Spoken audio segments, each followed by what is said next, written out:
Good morning, students. In previous lecture we have covered about contraction of tensor. What do you mean by a contraction? It's nothing but the algebraic operation by which the rank of a tensor is lowered by 2. For example, if you consider any tensor like A, mu, sigma, rho and tau. So, contraction in the sense by replacing one of the indices by another. For example, here let rho is equal to sigma.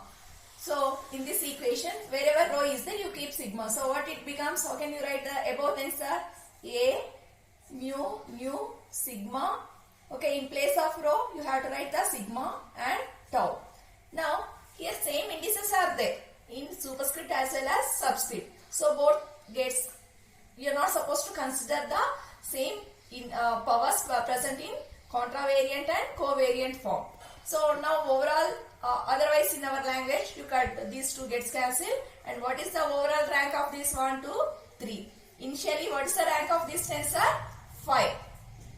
Initially, the rank of this tensor is 5. Then, after doing some, by considering any of the parameter, okay, for example, you assume tau is equal to mu. So that by taking some considerations, we are reducing the rank by 2. We are reducing the rank by 2. So, overall rank after applying the contraction form, whatever the rank, what is the rank you have observed for this tensor? 3. So, contraction in the sense, the rank of the actual tensor, the rank of the actual tensor is 5, can be reduced by rank 2. Then whatever rank you will get, that rank represents the contraction of a tensor. So, this is the thing we have covered in the previous lecture. Today we are going to know about inner product of tensor. Okay, before contraction of tensor we have learned about outer product. Then we have covered the contraction of tensor. Contraction in the sense, the actual rank of a given tensor can be lowered by rank 2 is called the contraction of tensor. Now, today we are going to know about inner product of tensor. Today's concept is inner product of tensor. Now, today's topic is inner product. Inner product. So, this inner product follows the contraction of tensor. Okay, this inner product follows the inner product of tensors. Product of tensors follows the contraction of tensor. Follows the contraction of a tensor. That means, simply we can say that the rank of given tensor is going to reduce by rank 2. Okay. So, the inner product of tensor follows the contraction of tensor result. Tensor result. So, to know the inner product, let us consider a tensor. Let us consider two tensors. Consider two tensors. One is A, mu, sigma, and another tensor is B, lambda, rho. Okay, we are considering two tensors. What are they? They are A, mu, sigma, and B, lambda, rho. So, what type of tensors are these?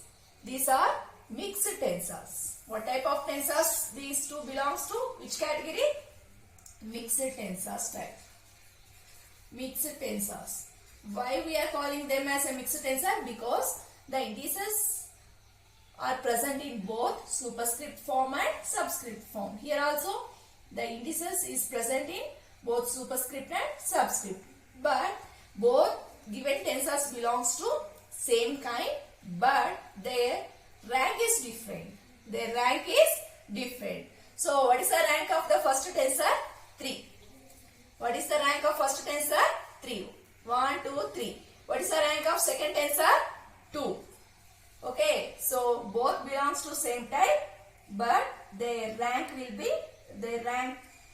for the given tensors are different. It is having A quantity is having A quantity is having rank 3 and B quantity is having rank 2. Now we are going to apply the inner product between these two tensors. Now first you consider the outer product of these tensors. The outer product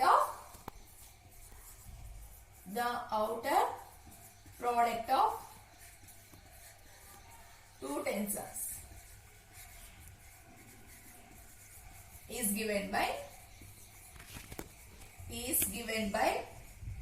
so in a outer product what we will do, just we are going to multiply, they are going to give the output. Okay, so A mu sigma and B lambda rho is equal to, so in outer product what we have to done, if you apply the product between these two, it is going to give the new parameter, that is the C mu lambda sigma rho. Okay, isn't it? So this is the outer product of two tensors, given two tensors. Say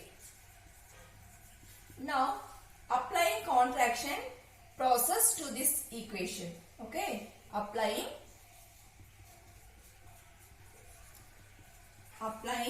contraction process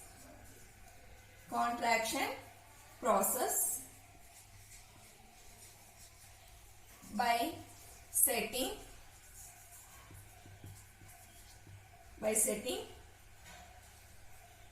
rho is equal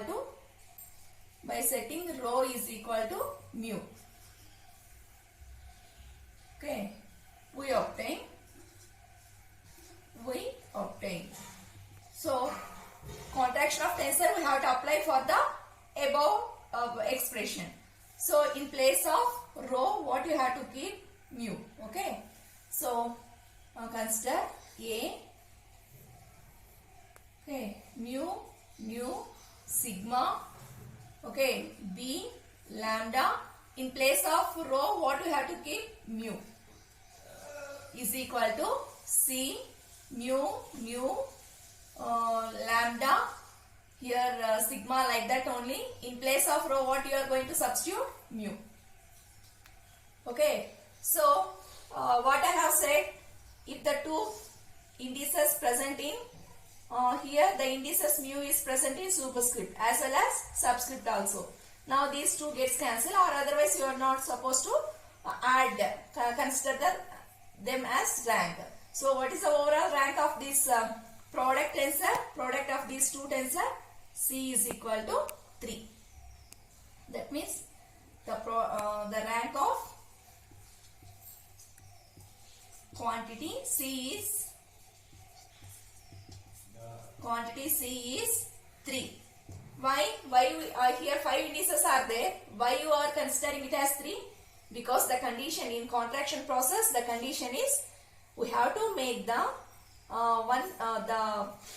the indices present in subscript form should be equal to the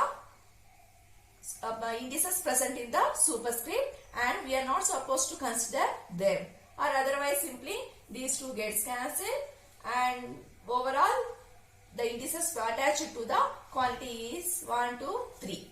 So we have considered the two tensors which belongs to mixed type, but their ranks are different. Now we have considered the outer product of these two tensors. The outer product of these two tensors can give the result which is given by the quantity C mu lambda sigma rho. Now we are going to apply the contraction process by setting rho is equal to mu. Now what we got here?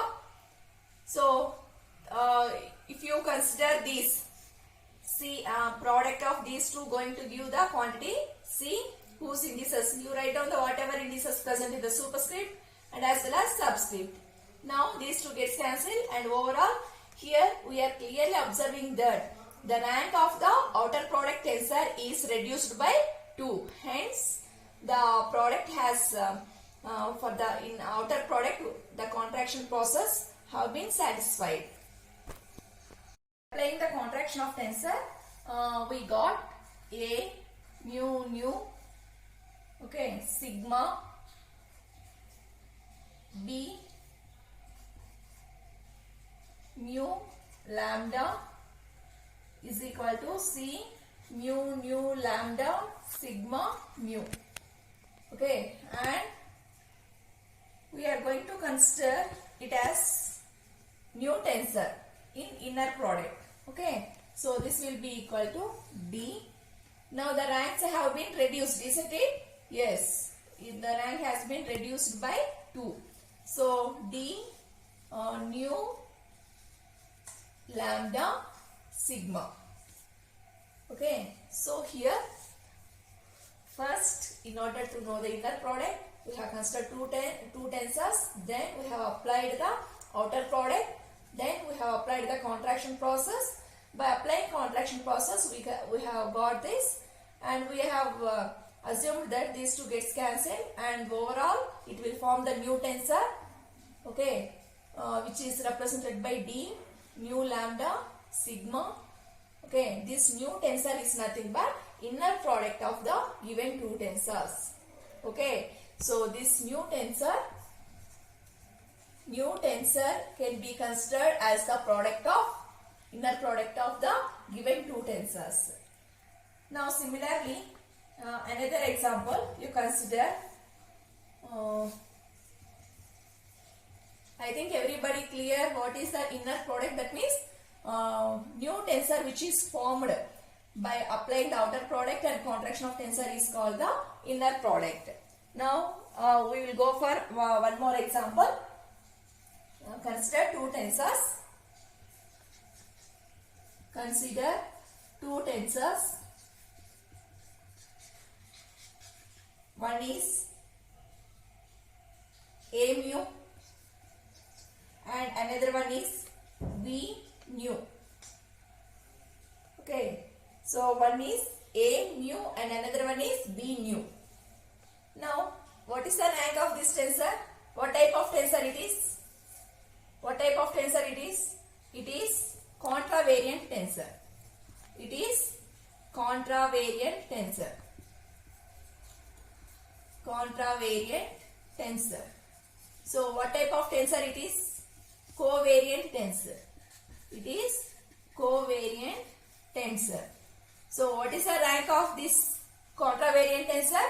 1, because only one indices is attached to the superscript. Here in covariant tensor, how many indices are present? Only 1.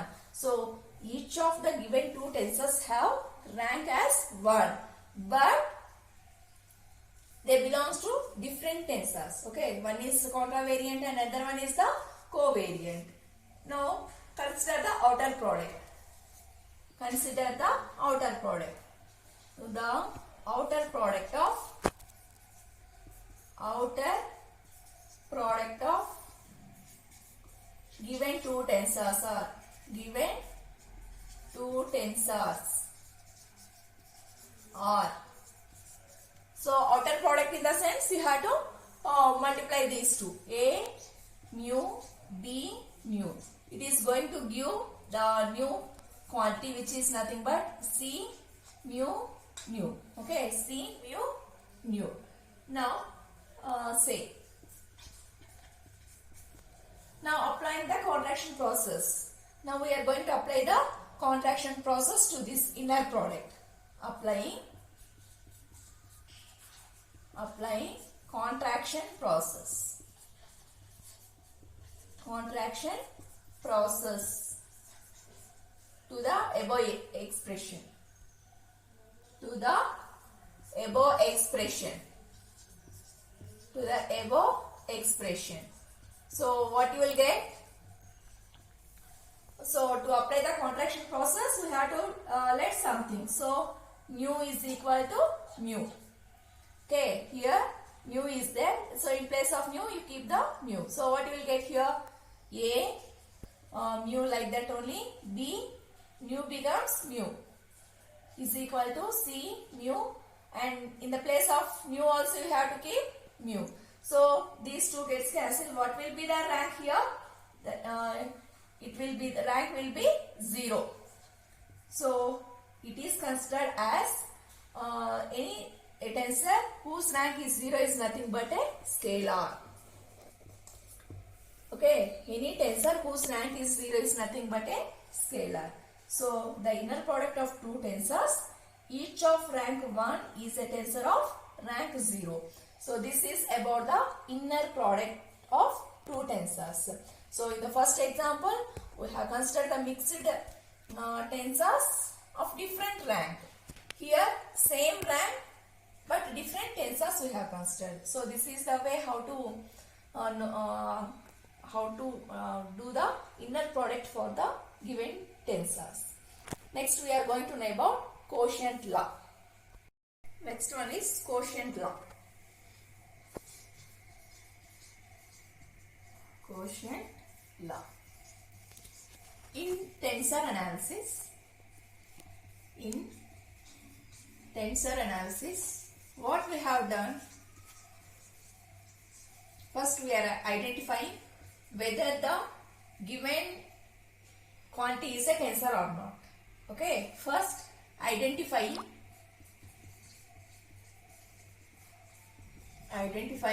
the given quantity is a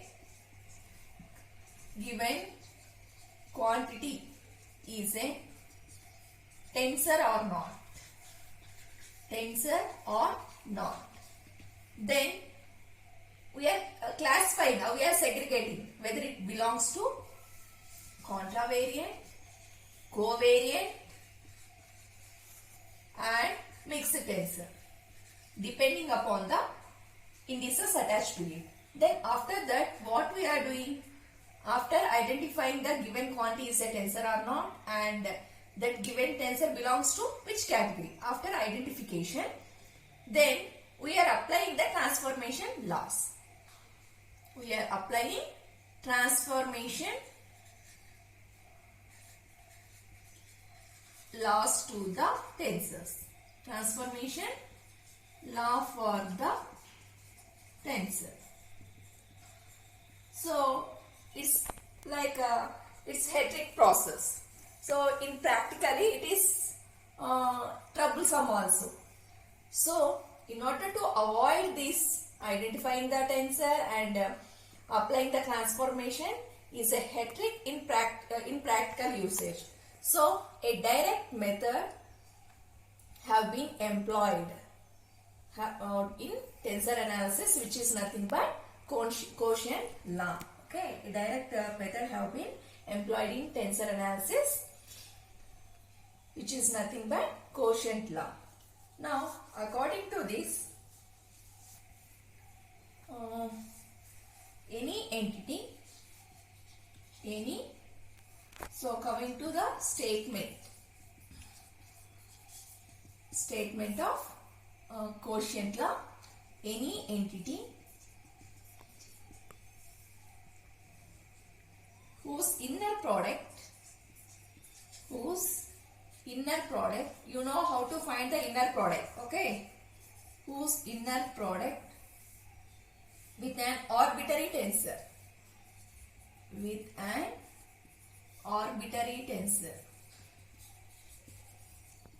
arbitrary tensor. Here arbitrary tensor in the sense it may be a covariant or contravariant. Covariant or contravariant. Contravariant is a tensor. Is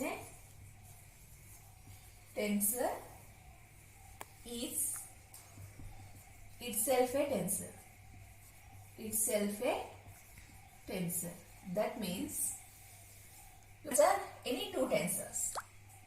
Consider two tensors. Now you take the inner product of these two tensors. Inner product.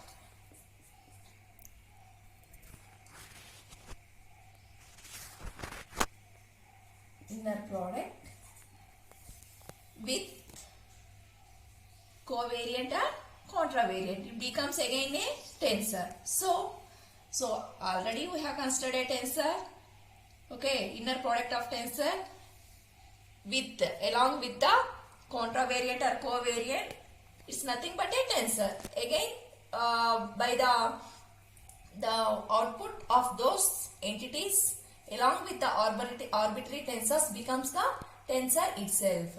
So it is nothing but quotient law. Okay. So why we have to define this quotient law means in tensor analysis, just we are learning for only lower tensors. That means whose rank is 2, 3, 5 like that. If a tensor in higher rank tensors, that means if the rank is 10, 15, it's very hard to write, to express them in transformation equation. It's heteric. Okay. So in order to avoid that problem, a direct method have been employed, which is nothing but quotient law. So for example, you consider a entity which is given by A, mu, sigma, nu, or mu sigma with any contravariant or covariant tensor or a mixed tensor. So lambda, mu, sigma, it is going to give the output C lambda bar mu. Okay, because inner product in the sense contraction have been applied, after that the output will be C lambda mu, that C lambda mu. So here we have considered an entity with covariant or contravariant mixed tensor. So after that also the output is going to be a tensor itself. So this is nothing but quotient law. Next we are going to know about types of tensors. It's very important for short type mark. Okay, types of tensor. Types of matrices.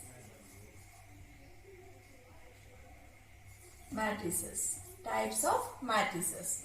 It's very important for short type. In this, first we are going to know about symmetric matrix.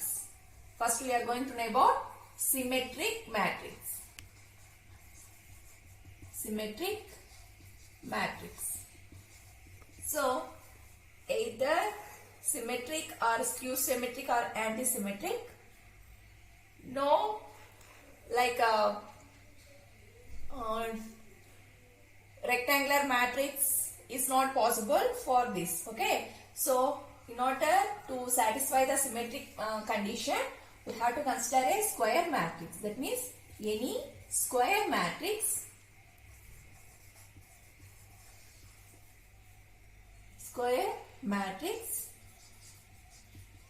which satisfies the condition A transpose is equal to A is said to be symmetric matrix.